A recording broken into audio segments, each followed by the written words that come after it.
So we got started pulling the engine out of the T-Bird this morning. The transmission lines are completely rusted out. The bottom one is completely gone. The radiator will have to be replaced because all this green indicates a leak. It does have some antifreeze in it, not much. The battery tray is completely shot. That'll have to be contended with. But other than that, we're going to continue on tear down. We have the Thunderbird in the air getting ready to move the motor, and off the bat we can see that the steering cylinder is leaking profusely. Then the transmission here is leaking.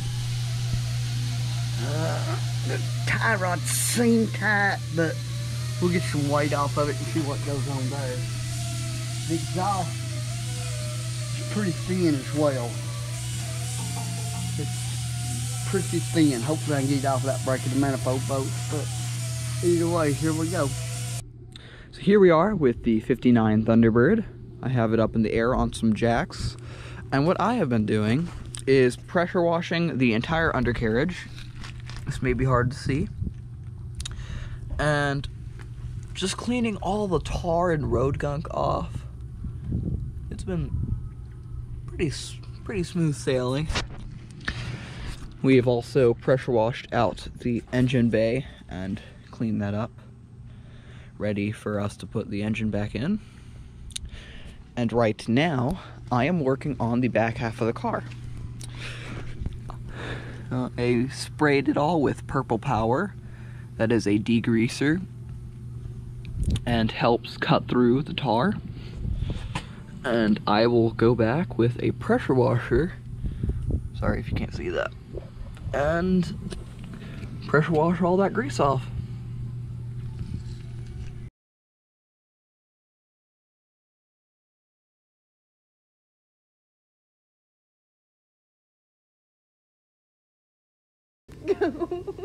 Alright, I'm blowing it all off. If you see everything on the floor, we've pressure washed the undercarriage of this twice. I steam jennied it and cleaned all the grease I could off of it. It's about 80% clean. Put rust treatment on a lot of things, which is rust smart, but I'm still blowing a lot of stuff out. I'm gonna blow it all out, and I'm gonna paint all the front black and stone guard all down through it so we can start putting the motor in.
Well, I've laid all the black, and I'm getting ready to put the rubberized stone guard. If you go underneath, you can see I sprayed everything black everywhere. I sprayed epoxy on it. So, I'm covering up the wheel wells to be able to start spraying the rubberized stone coating.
Hey,